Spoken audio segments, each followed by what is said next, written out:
9h-10h, Sud Radio, la vérité en face. Patrick Roger.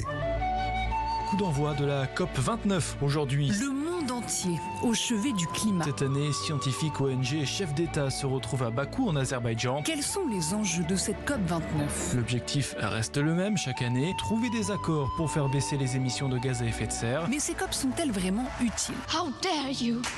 Ils ont le pétrole, mais ils n'ont que ça. Oui, la COP29 qui a lieu à Bakou en Azerbaïdjan, c'est l'un des plus gros producteurs d'hydrocarbures. Enfin, l'un des plus gros. Parmi les grands producteurs d'hydrocarbures, Jean-Louis Chilansky, vous êtes avec nous. Bonjour. Bonjour. Vous êtes l'ancien président de l'Union française des industries pétrolières. Aujourd'hui, vous n'avez plus d'intérêt. Non, je suis complètement... Donc on ne peut pas vous accuser de conflit d'intérêt, même si vous avez toujours défendu le pétrole, non? C'est pas que j'ai défendu le pétrole, j'ai travaillé dans le pétrole. Dans le pétrole, oui. Et puis ensuite, j'étais président de l'UFIP. Oui. Mais aujourd'hui, je suis indépendant. Oui, indépendant. Donc, pour nous apporter sur ce regard, parce que c'est vrai que depuis des années, on dit c'est bientôt la fin du pétrole, l'épuisement des réserves pétrolières est pour demain. Il y a eu des prédictions alarmistes. On avait dit d'ailleurs aux environs après 2020, 2024, il y avait même un spécialiste qui avait dit on sera presque à sec, par exemple, en Arabie Saoudite en 2024. Hein. Ça, c'était il y a une vingtaine d'années que l'on disait ça. Aujourd'hui, on voit qu'on n'est pas arrivé en fait là, qu'il y a toujours du pétrole, que ça coule. Il y a même en fait de grands pétroliers qui continuent évidemment d'explorer, d'avoir des gisements, de chercher en fait des gisements. Où en est-on précisément? Vous qui êtes un spécialiste, approchez-vous bien du micro. Il y a un écart énorme entre ce que les gens disent, ou pensent, ou espèrent, et la réalité. Ouais. Si on veut parler vrai, aujourd'hui, la consommation de pétrole dans le monde continue d'augmenter. On peut le déplorer, on peut dire que c'est pas bien, on peut dire qu'on veut pas, mais c'est un fait. En 2024, on va consommer plus de pétrole qu'en 2023. Et en 2025, on va consommer plus de pétrole qu'en 2024. Donc la consommation de pétrole mondiale bien sûr, continue d'augmenter. Pourquoi? Tout simplement parce qu'il y a une demande. Il y a une demande des pays en développement, il y a une demande de la Chine, et les pays développés ont tout simplement atténué la croissance, ont une consommation à peu près stable. Donc vous avez un côté la stabilité et de l'autre côté une consommation qui continue d'augmenter. Résultat, la consommation pétrolière mondiale continue d'augmenter chaque année. Oui, tiré donc par ces pays comme la Chine et beaucoup d'autres. Et on continue de chercher des gisements en fait, ce que je disais. Alors, pour satisfaire cette demande, tout simplement, les sociétés pétrolières, mais aussi surtout les sociétés nationales, comme Aramco ou PetroChina, continuent d'explorer et de produire de plus en plus de pétrole dans le monde. Il faut bien satisfaire à cette demande. Et donc, il y a des forages, il y a de la production, et la production de pétrole augmente. Oui, elle augmente dans quel pays? Est-ce qu'il y a des... Parce que c'est intéressant de voir la carte en fait des producteurs de pétrole, quoi. Jean-Louis Chilansky. Alors là, il y a un grand changement. Le grand changement, c'est les États-Unis. Les États-Unis, depuis une dizaine d'années, ont commencé à exploiter le pétrole de schiste. Et aujourd'hui, ce sont les plus gros producteurs de pétrole au monde, devant l'Arabie Saoudite. Ils produisent environ 15 millions de barils jour, l'Arabie Saoudite environ 12 millions de barils jour. Pour vous donner une idée, la France, c'est 1,5 million de barils jour. La France, encore 1,5 million. Pas en production, en consommation. En consommation, oui, pardon, parce que je me disais, la France ne produit zéro, rien. Enfin presque rien. Un tout petit peu, en fait, en Seine-et-Marne et un petit peu d'autres. Dans le sud-ouest. Dans la France produit tout petit peu. Un petit peu d'autres. De toute façon, en fait, c'était passé. On peut plus explorer, chercher de nouvelles sources de pétrole. Non, c'était pour vous donner un ordre. Il me semble quand même qu'en Seine-et-Marne, on cherchait encore, là, non? Ah non. Non, c'est fini. Interdit. Il y a une loi qui interdit l'exploration de pétrole en France. Donc, qu'est-ce qu'on fait? En France, on importe. On achète du pétrole au Moyen-Orient, en Afrique, en Europe du Nord. Mais c'était pour vous donner un ordre de grandeur. Bien sûr. La France, c'est consommation 1,5 million de barils de jour, et l'Amérique produit 15 millions de barils de jour. Ça vous donne une idée de l'ordre de grandeur. Oui. Donc, Premier pays, devant... c'est le premier pays. Oui. Essentiellement... Approchez-vous bien du micro. Essentiellement à cause du pétrole de schiste. Ouais. C'est-à-dire de nouvelles techniques d'exploration et de production de pétrole. Les États-Unis sont devenus les premiers producteurs de pétrole au monde. Oui, en France, on a refusé effectivement aussi sur le schiste, sur le gaz sur cette exploitation, parce que ça fracture un peu les terres et donc. Oui, il y a une technique de fracturation hydraulique qui est très controversée. Mais les Américains ont mis au point des protections, des systèmes de surveillance de cette technique qui fait qu'aujourd'hui, on n'en parle plus. Tout simplement. C'est devenu quelque chose de tout à fait banal, tout à fait ordinaire. On fore et on produit du gaz de schiste et du pétrole de schiste aux États-Unis en très grande quantité. Oui. Il y a une vingtaine, parce que vous avez longtemps travaillé effectivement à l'Union française des industries pétrolières. Est-ce qu'il y avait quand même la volonté d'un mouvement pour diminuer la consommation et donc l'extraction aussi de pétrole? Ah oui, non, la France est un pays qui a diminué sa consommation de pétrole. Aujourd'hui, on consomme en France moins de pétrole qu'il y a 25 ans. Donc il y a eu des efforts considérables qui ont été faits, notamment en matière automobile. Les voitures consomment moins, les voitures sont beaucoup plus efficaces. Les chaudières à fioul, on a très peu, mais elles sont aussi beaucoup plus efficaces. Les moteurs d'avion, enfin toute la panoplie d'utilisation du pétrole a été rendue beaucoup plus efficace. Et on a eu une croissance économique complètement découplée de la croissance du pétrole. C'est-à-dire que la France a vu son économie croître considérablement dans les 25 dernières années, alors que sa consommation de pétrole était au plus stable, en fait, légèrement inférieure. Ce qui veut dire qu'on pourrait avoir une économie sans pétrole. C'est un raccourci un peu rapide, quoi. Non, ça c'est trop rapide. C'est trop rapide parce qu'aujourd'hui, il y a des secteurs où on n'a pas de substitution. Les voitures, il y a les voitures électriques, mais c'est un peu lent en quelque sorte, on pourrait dire ça comme ça. Les camions, on ne sait pas les faire fonctionner autrement qu'avec du gazole. Même si, il y aura de l'hydrogène peut-être, et puis certains camions électriques, en fait. On y vient, mais bon, c'est assez long. Pas vraiment pour demain. Les avions, ça marche toujours au jet fuel, au kérosène. Les bateaux, ça fonctionne avec du gazole ou du fuel, donc on n'a pas trouvé les substituts. Et donc, on continue d'augmenter, pas d'augmenter en France, stabiliser la production de la consommation de pétrole. Est-ce que vous trouvez ça paradoxal d'organiser des COP dans des pays qui sont des producteurs d'hydrocarbures? L'année dernière, c'était à Dubaï. Là, cette année, c'est en Azerbaïdjan, à Bakou. Oui, ça paraît paradoxal de prime abord. Enfin, la valeur faciale, le sens du valeur, ça ressemble à quoi? Mais en fait, si on prend l'exemple de l'année dernière à Dubaï, la COP 28 a abouti à des résultats, ou du moins à des déclarations assez fortes. Ils ont dit qu'il fallait faire une transition en dehors des énergies fossiles, et c'est le sultan de Dubaï qui l'a annoncé lui-même, tripler les énergies renouvelables, donc ça n'a pas vraiment joué en quelque sorte. Ça paraît bizarre, je reconnais, mais ça n'a pas été un facteur. Non, mais finalement, c'est peut-être pas plus mal de le faire dans les pays qui sont concernés pour voir ce qu'ils peuvent faire, eux, et aller vers une transition, quoi. Oui, et puis vous savez, le rôle du président de la COP, c'est un rôle de coordination. En fait, ce sont les pays eux-mêmes qui négocient. Ils négocient des accords dont on pourra parler, mais le lieu a relativement peu d'importance et ces pays-là sont tenus d'afficher une position au minimum de neutralité. Les accords, alors, qu'est-ce que vous voulez entendre par là? Écoutez, les accords COP, ça a commencé à Paris. Enfin, les accords significatifs. 2015. En 2015, la COP 21, qui a fixé un plafond, un objectif, vous avez raison, un objectif d'augmentation des températures de 2 degrés qui a été ramené à 1,5 degré. Et donc, à chaque fois, ça a été réaffirmé, l'objectif a été réaffirmé.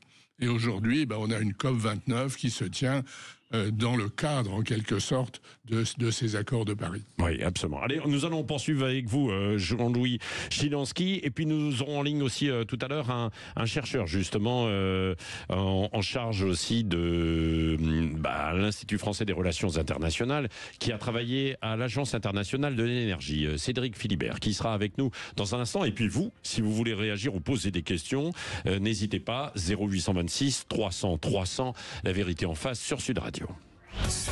9h-10h, Sud Radio, la vérité en face, Patrick Roger. Nous parlons d'énergie parce que c'est vital dans nos sociétés aujourd'hui. C'est au cœur du développement ou pas de l'ensemble de nos pays.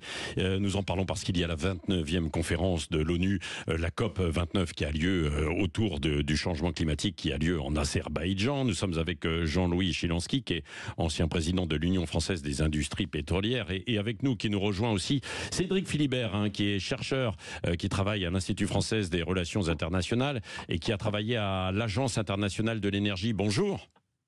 Bonjour. Merci d'être avec nous. Nous poursuivons, avant de vous faire réagir, Cédric Philibert, dans un instant, oui, avec Jean-Louis Chilansky. Ce qu'on n'a pas évoqué tout à l'heure aussi, et qui est le cœur, je dis l'énergie est indispensable, mais il faut de l'énergie dans nos sociétés. Il y a aussi ce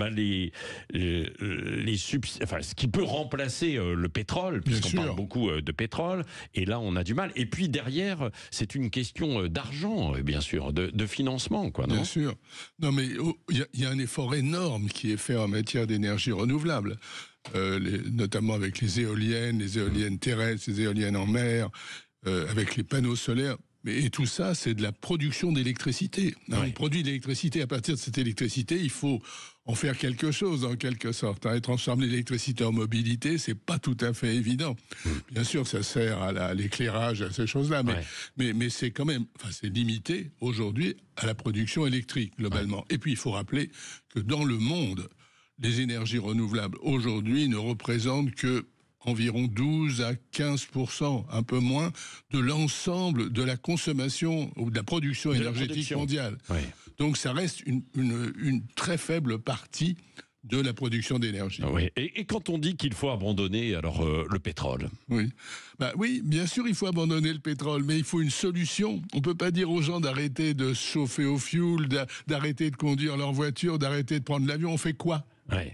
Le problème, c'est qu'on n'a pas aujourd'hui une énergie de substitution économique et qu'on peut utiliser valable ouais, et qu'on peut utiliser dans tous les usages qui sont aujourd'hui les usages du pétrole. Oui. Et ce que vous disiez, je le rappelle pour les auditeurs qui nous rejoignent, Jean-Louis Chilansky, c'est que certains pays comme la France, par exemple, ont diminué progressivement, stabiliser leur consommation de pétrole, mais qu'il y a beaucoup de pays, notamment dans les pays qu'on appelait en voie de développement il y a quelques années, et qui sont en fait d'autres pays que l'on connaît, qui eux tirent et consomment de plus en plus. Bien sûr, et qui ont besoin de pétrole pour satisfaire à la demande locale. Oui. Ils ont plus de voitures, ils ont plus de chauffage, ils ont plus d'équipements, et donc ils augmentent leur consommation de pétrole. Un peu moins qu'avant, mais quand même. La Chine, en particulier, l'Inde, des grands pays. Cédric Philibert, votre réaction, effectivement, c'est-à-dire que... oui, allez-y. Je pense qu'on ne peut pas laisser dire votre invité qu'on n'a pas les solutions. Nous avons les solutions presque sur tout. Alors, on l'a pas sur l'avion, ça c'est clair. Pour l'instant, c'est trop compliqué, c'est trop cher. Et surtout, c'est pas le bon usage qu'on peut faire à court terme de l'électricité renouvelable. Mais on va avoir de plus en plus d'électricité renouvelable. Il faut quand même réaliser le caractère exponentiel de la progression des renouvelables. Il y a 20 ans, on avait mis toute une année pour équiper le monde de 1000 mégawatts de solaire. Il y a 15 ans, on a mis un mois. Il y a 5 ans, on a mis une semaine. Et maintenant, on fait ça tous les jours. C'est-à-dire, on équipe tous les jours d'autant de mégawatts, plus de 1000 mégawatts par jour dans le monde d'électricité solaire, alors qu'avant, il y a 20 ans, ça nous avait pris toute l'année. Oui, donc c'est exponentiel, ça croît très vite. Oui. Et en fait, on sait très bien l'utiliser pour la mobilité. Vous mettez un produit pétrolier dans votre voiture, les 2 tiers vont être transformés en chaleur, 1 tiers va être transformé en mouvement. vous mettez de l'électricité dans votre voiture, 95% va être transformé en mouvement. Donc vous réduisez votre consommation d'énergie primaire des 2/3. Et donc les pourcentages que vous donnez qui sont valables sur ce qu'on appelle l'énergie primaire, c'est-à-dire ce qu'on extrait du sol, ne sont pas valables dès lors qu'on parle de l'énergie finale, celle qu'on utilise vraiment. Oui. Et en fait, on a besoin de beaucoup moins. Oui. Et je vous entends encore dire, on n'a pas de solution pour les camions, ce sera peut-être l'hydrogène un jour. Mais ils existent déjà, ces camions, ils sont sur nos routes. Vous prenez, y compris des 38 tonnes. Bah attendez, pas énormément. Attendez, Jean-Jouy. Ils sont pas assez nombreux, mais ils existent. Il ne s'agit pas de parler des solutions techniques, il s'agit de parler des solutions économiques. C'est-à-dire, est-ce qu'aujourd'hui, à l'usage, oui, à l'usage, ils sont plus économiques. Bien sûr qu'il y a des solutions technologiques, mais aujourd'hui, regardez ce qui se passe avec les voitures électriques. À partir du moment où on arrête de subventionner les voitures électriques, la consommation, la demande est en train de plafonner. Les gens hésitent. Oui, ça fait un ralentissement. Oui, parce qu'on sait que des modèles moins chers vont arriver dans très peu de temps. L'autonomie reste malgré tout assez faible. Je dis pas que ça va pas venir. Non, c'est là, c'est là.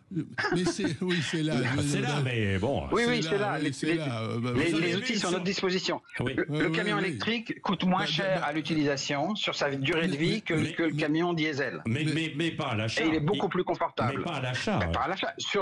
Y compris en comprenant l'achat et les dépenses de carburant, il coûte moins cher sur sa durée de vie qui est très longue. Il dure 35 ans, mais il est moins cher. Vous rentrez dans un débat polémique. Là. Je ne suis pas dans la polémique. Moi, je comprends très bien ce que vous dites. Je vous dis, aujourd'hui, du point de vue technique, du point de vue économique, du point de vue praticité, on n'est pas au niveau de praticité du pétrole. C'est aussi simple que ça. Est-ce que ça va venir ? Oui. Quand ça va venir, on ne sait pas bien. Et en tous les cas, il y a des domaines qui sont très difficiles à substituer. Mais c'est en train de venir, écoutez, il faut bien le dire. On a 120 000 bornes maintenant de recharge électrique publique. On en met dans les copropriétés. C'est en train d'arriver à une vitesse grand V. Là, vous parlez de France, vous ne parlez pas du monde. Parce que, évidemment, Cédric Philibert, par exemple, nos voitures qui sont interdites, oui, bien sûr, qui sont interdites à la circulation en France, des voitures thermiques, où est-ce qu'on les retrouve aujourd'hui ? Où est-ce qu'elles vont, à votre avis ? Pas interdites à la circulation, vous avez vu ça où ? Eh bien, elles vont beaucoup, en fait, dans des pays, Non, mais elles ne sont pas interdites à la circulation. Attendez, il faut pas dire ça. Elles seront. Quand elles sont les voitures thermiques neuves seront interdites à la vente en 35. Elles seront toujours autorisées à la circulation. Non, mais certaines voitures qui sont trop anciennes, effectivement, en France. Ah oui, les plus polluantes, sont interdites dans les villes. Mais elles ne vont pas à la casse, ces voitures. Vous savez qu'elles sont... Bien sûr, il y a une prime à la casse. Et il y en a beaucoup qui vont effectivement aussi dans d'autres pays où on continue de les utiliser. Il y a un marché de la voiture thermique dans les pays émergents, le Mexique, la Russie, etc. On est bien d'accord. C'est pas tellement de voitures d'occasion, c'est pas vrai. C'est un tout petit nombre qui part là-bas. Il faut regarder les chiffres, c'est tout petit. Mais oui, c'est tout petit. D'accord. Mais ça existe, mais c'est tout petit. Il y a une prime à la casse et les gens, plutôt que de vendre une voiture pour un prix dérisoire, préfèrent encaisser la prime à la casse au moment où ils achètent une voiture électrique ou hybride. Donc non, il faut pas voir les choses comme ça. Il y a des pays qui ont interdit, l'Éthiopie a interdit l'importation de voitures thermiques. Ils ne veulent que des électriques. C'est le premier. L'Éthiopie, c'est pas un énorme marché, je vous l'accorde. Mais c'est un signe. Comment est-ce que l'Éthiopie produit son électricité ? Écoutez, elle développe son éolien assez fortement, mais c'est vrai qu'elle a encore beaucoup de fossiles dans son électricité. L'électricité est produite à partir de gaz naturel. Et donc, c'est en apparence, on a une solution, et je ne dis pas qu'il ne faut pas aller dans ce sens-là, je dis simplement qu'il faut voir les choses dans la réalité de ce qu'elles sont. De la vérité. Il faut les voir dans la dynamique. Dans la réalité, certes, mais aussi dans la réalité de la dynamique. Et la dynamique, c'est qu'on développe aussi l'éolien et le solaire en Éthiopie. C'est qu'on développe ça dans le monde entier. Et qu'on va décarboner progressivement l'électricité. Alors, il y a des pays qui sont déjà à un niveau très bas, la France, la Belgique, à cause du nucléaire. Mais partout ailleurs, la proportion de carbone dans l'électricité diminue. Et de ce fait, l'avantage pour le climat de la voiture électrique ne cesse de s'améliorer. Mais je suis pas en désaccord avec vous. Je crois qu'il y a effectivement une tendance, mais faire croire que c'est pour demain matin, ça n'est pas vrai. C'est juste pas vrai. Et donc ça veut dire qu'il faut travailler, il faut améliorer, il faut trouver de nouvelles solutions, il faut réduire les coûts de façon à ce que les consommateurs, les gens qui achètent des voitures, les gens qui achètent des chaudières, eh ben ils achètent quelque chose qui soit économique et pratique. Oui, qui puisse fonctionner, c'est ce qu'on disait sur les pompes à chaleur. Oui, en mais fait, tout à l'heure. Je suis à la fois d'accord et pas d'accord. Vous dites qu'il faut améliorer les choses. Bien sûr, il faut faire des voitures électriques plus performantes avec une autonomie plus grande. Il faut faire des pompes à chaleur encore meilleures, etc. Ouais. Mais vous en parlez comme si on n'avait pas les solutions. Il faut les déployer aussi. C'est en les déployant d'ailleurs qu'on les améliore, qu'on a des entrepreneurs qui font des progrès, parce qu'il y a un marché derrière. Accessible et abordable. Cédric Philibert. Juste avant, j'avais les retraités qui gagnent moins de 1 000 euros par mois, en fait, aujourd'hui. Et donc, c'est difficile pour eux d'accéder. Il y a l'allocation avec option d'achat. Oui. Enfin, mais pas pour tout le monde tout le temps. Ça coûte quand même beaucoup plus cher. Il y a un problème d'investissement initial. Mais ensuite, on se rattrape sur les kilomètres parcourus, si je veux dire. Quand vous pouvez prendre l'électricité de votre maison, ça va être beaucoup moins cher que du pétrole. Je suis désolé de le dire. Et donc, si vous roulez, chaque fois que vous roulez, vous allez faire des économies. Mais il y a un problème, c'est tout à fait vrai, d'investissement initial. Donc, il faut des aides, il faut des prêts à taux bonifiés ou à taux très faibles, etc. C'est ça qu'il faut. C'est ça qui est en discussion à bas coût pour les pays émergents et en développement. Il faut leur fournir de l'argent pour aider à franchir cette barrière du coût d'investissement initial. Sans parler des pays en développement, si vous regardez la France simplement, à partir du moment où les subventions d'État ont été réduites sur les voitures électriques, la demande...